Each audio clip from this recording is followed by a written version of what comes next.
Hey, hello, how are you doing? A little extra bright on the light there. Thank you for joining me.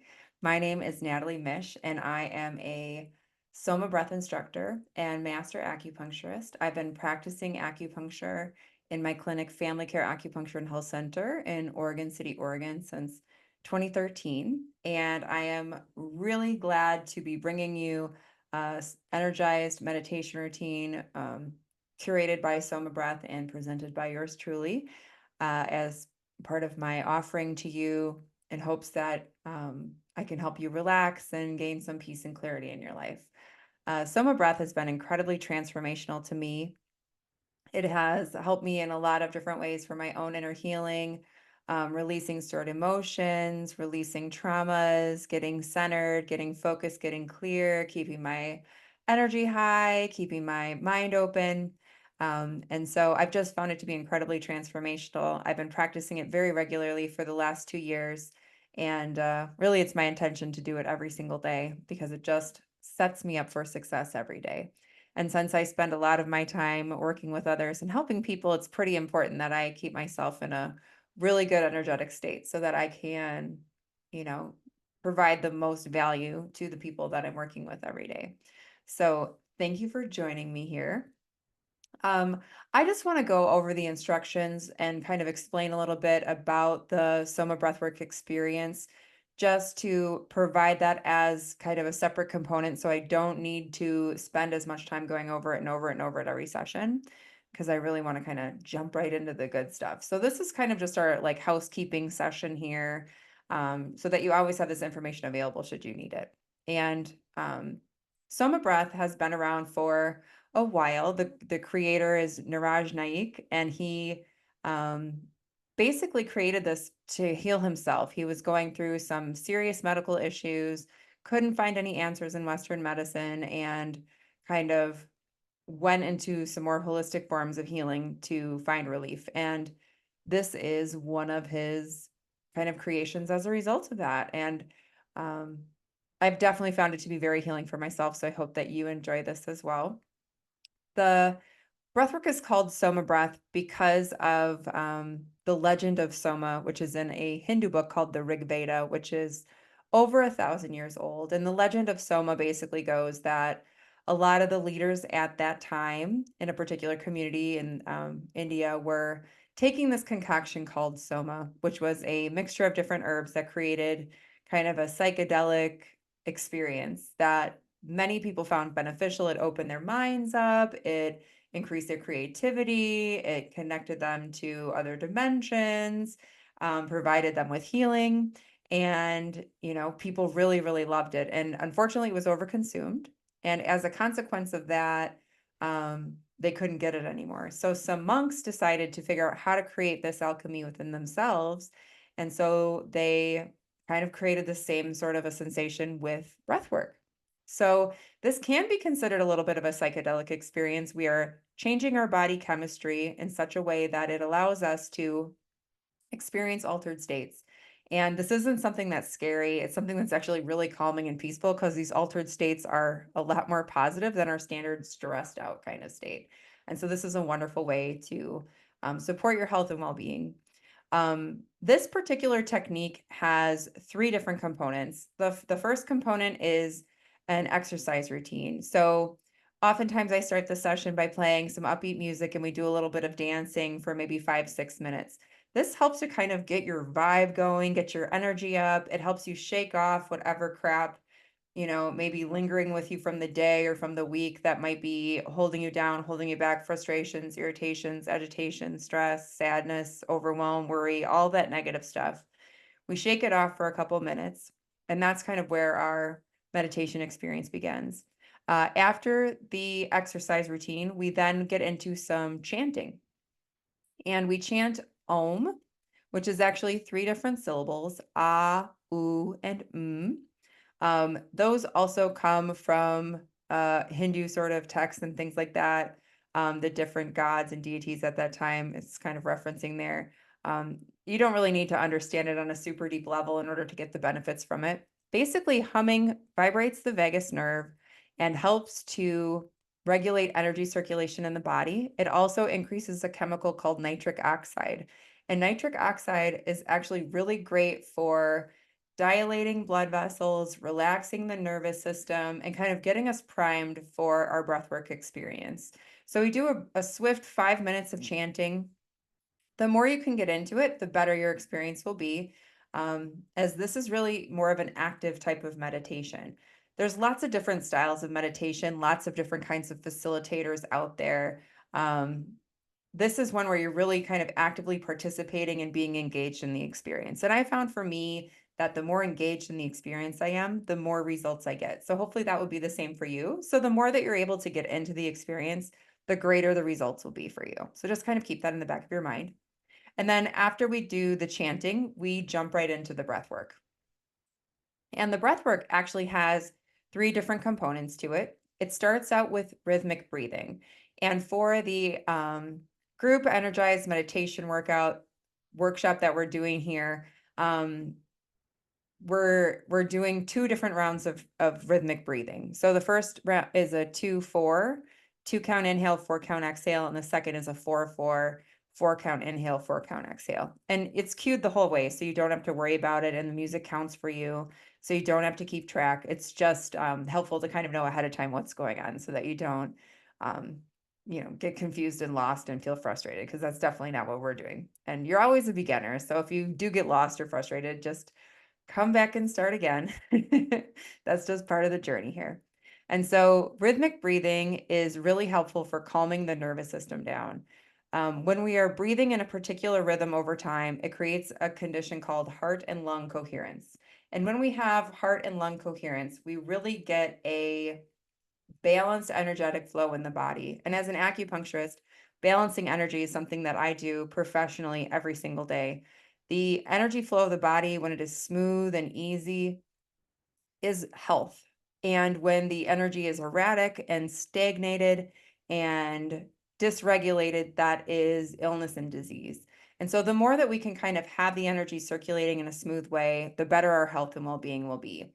And so when we're getting that heart and lung coherence piece together, we're really balancing out the energy flows in the system, creating relaxation, creating peacefulness. And the counting really also helps you clear your mind, because you're just kind of following along with my cues while you're just drifting away with the music and the breathing. And so it's a really wonderful experience. While you're doing the breath work, it's important to consider that there are a couple techniques to be employing here. So we want to be inhaling through the nose and exhaling through the mouth. And we want it to be a smooth and easy flow. And we also want to be doing belly breathing.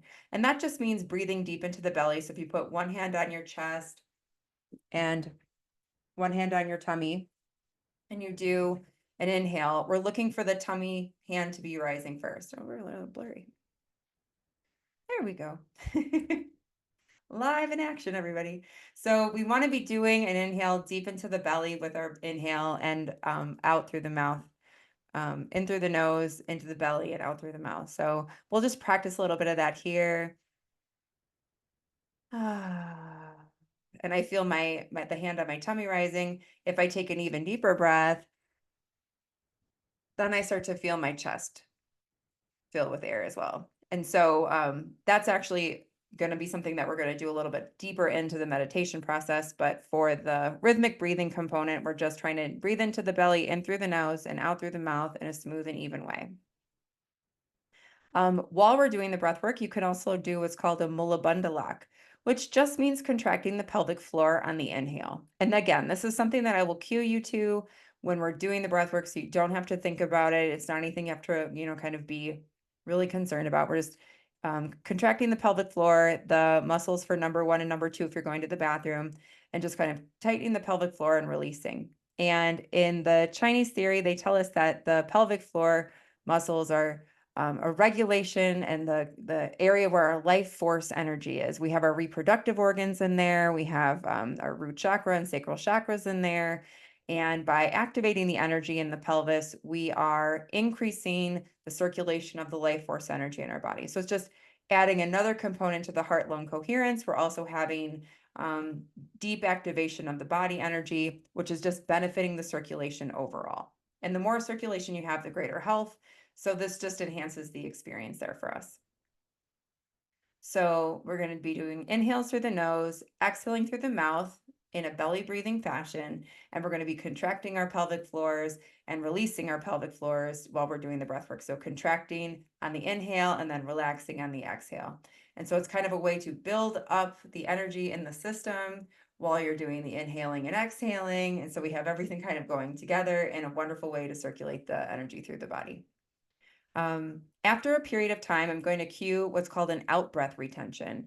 And the out breath retention is just taking a big deep breath in and then exhaling all the air from the lungs.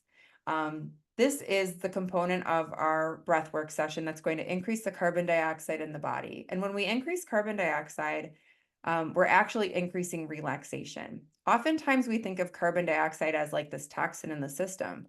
But really, when we're increasing the carbon dioxide in the body, it's allowing the oxygen that's attached to the red blood cells to leave the red blood cells and enter deep into our tissues. So the longer we're able to hold our breath and the higher our carbon dioxide levels go, the deeper the oxygen can get into our bodies, into our cells, into our systems and tissues. And this can promote healing. This activates deep blood circulation through the system. Increasing carbon dioxide also dilates the blood vessels, which helps the blood travel more easy through the body, and it also induces a sense of relaxation. The sensations of carbon dioxide increase could be tingling, warmth, feeling your sinuses open, feeling a sense of peace, feeling a sense of rush, and this is all totally normal. If at any time you don't feel well, you feel dizzy, something's off, just return to normal breathing. There's no long-term consequence of breath holding. So as soon as you resume normal breathing, everything should be fine. The longer you practice, the easier it gets to be to hold your breath. When we are trying to increase our breath hold time, I found a couple strategies to be helpful. Swallowing can really be useful. So just swallowing instead of taking a breath can kind of trick your brain into letting you hold on for a few more seconds. Also, counting down from 10 to 0 can be helpful. Shrugging the shoulders and moving the arms a little bit can kind of really trick the lungs a little bit as well to help you be able to increase your breath hold time. If at any time you really feel like you need to take a breath, and I haven't cued it yet, you can take what's called a booster breath, which is just a little inhale and exhale. You don't want to be taking a big all the way in, because that's going to bop you out of the hypoxia, out of that low oxygen state, out of that carbon dioxide increase, and it's going to increase the oxygen levels again. So just a small little breath will help you hold on a little bit longer. You can take a couple booster breaths if you feel like you need to, and that will help prolong your breath hold time and help you get even more results from your experience. I also recommend, if you're sitting up during the breath work, because you can do it sitting or laying down, to do a neck lock. And when you're laying down, this isn't really necessary because it's kind of awkward. But if you're sitting up, it's just dropping the chin to the chest. And that stops pressure from entering the head. So if you have a tendency for migraines, head pressure, sinus pressure, ringing in the ears, things like that, it might be helpful to add the neck lock. Or if you're concerned about any of those things, just do the session laying flat, and that'll prevent any problems there. After a period of time with the out breath hold, we're going to do the third technique, which is the in breath hold. And at that point, we're going to take a really deep breath in. We're going to fill our belly. We're going to fill our chest. We're going to fill our whole body with air. And then we're going to contract that pelvic floor. And we're going to imagine the energy coming up through the belly, through the heart, through the chest, through the head, and out the top of the body. And we're going to kind of be activating what's known as the Taiji pole, which is kind of the center. It's you can kind of think of it as like the energy moving up your spine. It's kind of the axis that your body's built around. It's one of the fundamental acupuncture channels formed at conception, kind of orienting what part of the body is going to be up and down, front, back, and left and right. And so when we activate the Taiji pole, it's considered to be like our connection between heaven and earth. So it allows us to kind of open up spiritual aspects. It allows us to kind of receive downloads and information, insight, creative experiences, different awarenesses, ideas, all kinds of things can happen while we're doing the in-breath retention. You may also feel endorphins, which could be a sensation of rush, of release, of peace, of well-being, happiness. It's a pretty great sensation if you ask me. And I guess that's why I do it every day. And so we're contracting the pelvic floor, we're pulling all the energy up, and we're just kind of enjoying that oxygenated state because we've been in that breath hold. When we take that deep breath in, we're going to feel, all that new air and oxygen rushing into the cells. And it's just a really wonderful, exciting feeling. And then we're going to repeat that again with the second round. So we're going to do the rhythmic breathing, the inhaling and exhaling. The second round is going to be a 4-count inhale, 4-count exhale. So a little bit longer on the inhale there. Then we're going to be doing the out breath retention, and then we're going to be doing the in breath retention. And so it's pretty simple and straightforward. And that's pretty much the routine. There are some times when it is not appropriate to be doing this type of breath work, okay? It's powerful, and if you have serious medical conditions, they could be aggravated. So there is a list of contraindications, and I'm just going to read them here for you. Forceful mouth breathing, prolonged breath holds, and extended breath work should not be practiced in any of the following: severe critical diseases or infections that impair your ability to breathe. So if you have a breathing issue, a medical breathing issue that you are getting treated for that is severe, this may not be for you, okay? Severe critical diseases or infections that impair your ability to breathe. Severe uncontrolled hypertension, usually after a heart attack, because sometimes holding your breath can raise your blood pressure. So if you are recently in a state of medical emergency, a heart attack, serious heart condition, this may not be for you, okay? Organ failure and late-stage terminal illness, pregnancy, epilepsy, having a pacemaker, or an irregular heart rate.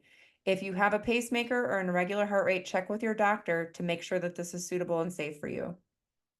Tinnitus and hernias may be aggravated by forceful mouth breathing and prolonged breath holds. So if you are feeling a type of discomfort, just stop the breath hold and resume normal breathing. At any time you don't feel well, resume normal breathing, okay? This is something that you are volunteering to do. So if it is not working out for you, stop. Take care of yourself first. This is just to support your health and well-being. And every session we're going to do is going to have a little bit of a different flair. So these are just kind of the basic instructions. If you need to know anything else during our sessions, I will always cue you and let you know. And if you have any questions about anything I've said here, just let me know, because I'm happy to explain things further if I didn't explain it clearly enough, because I want to make sure you feel good as we move forward here. So I hope that you have an excellent day. Thank you for listening, and I look forward to seeing you soon. Bye.